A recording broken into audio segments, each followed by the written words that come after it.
राधे राधे दोस्तों, आप सबका हमारे चैनल में बहुत बहुत स्वागत है।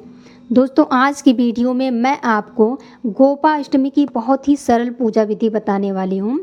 माना जाता है कि कार्तिक मास के शुक्ल पक्ष की अष्टमी तिथि को यानी कि दीपावली के बाद जो अष्टमी तिथि आती है, उस दिन भगवान श्री कृष्ण जी पहली बार गाय चराने के लिए गए थे। इसलिए इस दिन को गोपाष्टमी के नाम से जाना जाता है। इस दिन गाय माता की पूजा की जाती है। आप किसी भी गौशाला में जाकर या फिर जहाँ पर भी आपको गाय मिल जाए, वहाँ पर आप ये पूजा कर सकते हैं। अगर आप गाय के पास न जा सकें तो आप घर पर भी बहुत ही आसानी से गोपाष्टमी की पूजा कर सकते हैं। उसके लिए यहाँ पर मैंने चौकी लगा ली है, चौकी पर वस्त्र बिछा लिया है। यहाँ पर मैंने एक पात्र लिया है जिसमें गाय माता को स्नान कराएंगे। मेरे पास मार्बल की ये गाय माता है। आपके पास मार्बल की है तो वो ले लें, या फिर किसी भी धातु की है तो वो ले सकते हैं। इसके बाद जल में थोड़ी सी हल्दी मिलाकर हम गाय माता को स्नान कराएंगे। तो यहाँ पर गाय माता को स्नान करा देंगे। इसके बाद गाय माता को कच्चे दूध से स्नान कराना है। ध्यान रखना है कि दूध कच्चा हो, गर्म दूध ना हो। आपको अगर गाय का दूध ना मिले तो आप जो दूध आपको मिले वो आप ले सकते हैं। इसके बाद हम जल से स्नान कराएंगे। शुद्ध जल से अच्छे से गाय माता को स्नान करा देंगे। अगर आप गाय के पास जाकर पूजा कर रहे हैं तो हल्दी और दूध के छींटे लगाकर आप स्नान करा सकते हैं। इस दिन गाय की सेवा करना सबसे महत्वपूर्ण होता है। स्नान कराने के बाद गाय माता को अच्छे से पोंछ लेंगे। ये जो जल है उसे पौधों में डाल देंगे। फूलों का आसन देकर गाय माता को विराजमान कर लेंगे। गाय की मूर्ति जो आप लें वो बछड़े वाली हो।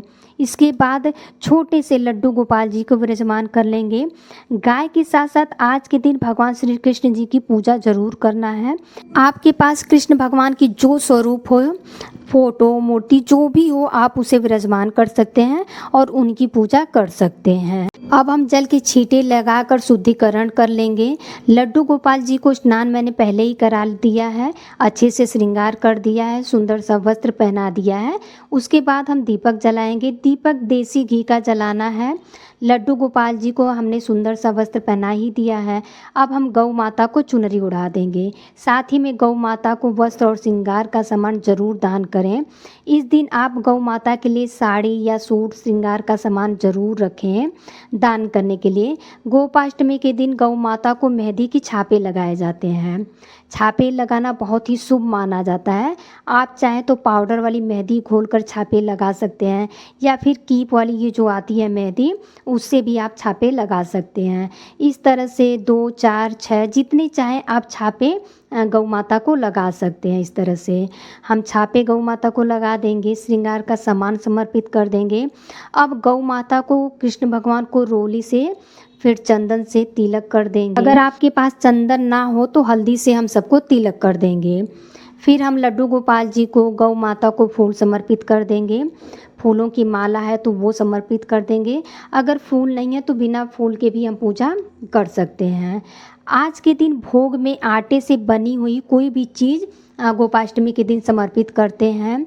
जैसे कि आटे की रोटी हो गई, पूड़ी हो गई, चूरमा हो गया, हलवा हो गया, तो जो आप चाहें वो बना सकते हैं। तो मैंने यहाँ पर चूरमा का लड्डू बनाया है तो गौ माता को समर्पित कर दिया है। साथ ही में आज के दिन गुड़ का भोग समर्पित जरूर करें। आज के दिन गौ माता को गुड़ का भोग जरूर लगाया जाता है। गौ माता को गुड़ अति प्रिय है तो ज़रूर गुड़ समर्पित करें। आप जितना चाहें 2 किलो, 5 किलो, 7 किलो, जितना हो सके उतना ज़रूर गुड़ खिलाएं गौ माता को। इसके साथ ही गौ माता को हरा चारा ज़रूर खिलाना है। अगर आप गौशाला में जाकर पूजा करते हैं तो वहाँ पर हरा चारा आपको आराम से मिल जाएगा। उसे लेकर आप गौ माता को खिला सकते हैं। अगर आप घर पर पूजन कर रहे हैं तो थोड़ा सा चारा इस तरह से समर्पित कर दीजिएगा। अगर इस दिन आपके पास गौ माता हैं और आपको चारा नहीं मिल रहा है तो आप पालक, सरसों का साग जो आता है वो भी गौ माता को खिला सकते हैं। इसके साथ ही हम जल समर्पित कर देंगे, साथ ही में दक्षिणा समर्पित कर देंगे। उसके बाद हम गोपाष्टमी की कथा सुनेंगे। तो हाथ में अक्षत पुष्प लेकर हम गोपाष्टमी की कथा सुनेंगे। कथा सुनने के बाद जो हाथ में चावल पुष्प लिया है उसे हम भगवान श्री कृष्ण जी को, गौ माता को समर्पित करेंगे। साथ ही में जो जल का लोटा लिया है उसमें भी हम थोड़ा सा डाल देंगे। तो इस तरह से हमें गोपाष्टमी की कथा सुननी है। कथा सुनने के बाद लड्डू गोपाल जी की, गौ माता की आरती उतारेंगे। उससे पहले हम धूप दीप दिखाएंगे, उसके बाद हम आरती करेंगे। यहाँ पर लड्डू गोपाल जी की आरती करेंगे, गौ माता की आरती करेंगे। कृष्ण भगवान की जो भी आरती आपको आरती हो आप वो कर सकते हैं। गौ माता की जो भी आरती या भजन आप गा सकते हैं। बहुत ही प्रेम पूर्वक हम आरती करेंगे। आरती करने के बाद हाथ जोड़कर पूजा में रही कमियों के लिए क्षमा याचना करेंगे और अपनी मनोकामनाओं को पूर्ण करने के लिए प्रार्थना करेंगे। इस तरह से हमारी गोपाष्टमी की पूजा पूर्ण हो जाएगी। गोपाष्टमी के दिन सुबह या शाम को किसी भी टाइम आप ये गौ माता का पूजन कर सकते हैं। पूजा के बाद जो भी भोग प्रसाद आपने चढ़ाया है उसे आप गौ माता को खिला दें।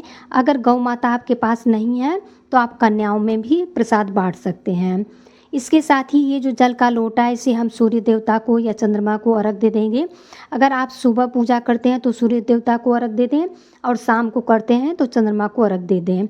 इसके साथ ही जो आपने श्रृंगार का सामान चढ़ाया है, दक्षिणा है, उसे हम दान कर देंगे। इसे आप गौशाला में दे दें या फिर जिसके पास गाय हो उसको ये दे सकते हैं। इस तरह से बहुत ही सरल तरीके से गोपाष्टमी के दिन हम गौ माता की पूजा करते हैं। दोस्तों, अगर इस दिन आप थोड़ा सा समय निकाल कर अगर आप गौशाला में जाकर गौ माता को चारा रोटी खिला सकते हैं तो ज़रूर जाएं। इससे हमें अनंत गुना फल की प्राप्ति होती है। अगर किसी कारणवश आप नहीं जा पाते हैं तो इस तरीके से मार्बल की या किसी भी धातु की गौ माता है तो आप उनकी पूजा कर सकते हैं। साथ ही में श्री कृष्ण भगवान की पूजा जरूर करें। आपके पास श्री कृष्ण भगवान की फ़ोटो या मूर्ति जो कुछ भी हो आप उनकी पूजा कर सकते हैं। तो दोस्तों, आपको ये वीडियो कैसी लगी गोपाष्टमी की जो मैंने पूजा विधि आपके साथ शेयर की हूँ, कमेंट करके ज़रूर बताइएगा। तो मिलते हैं नेक्स्ट वीडियो में, तब तक के लिए राधे राधे।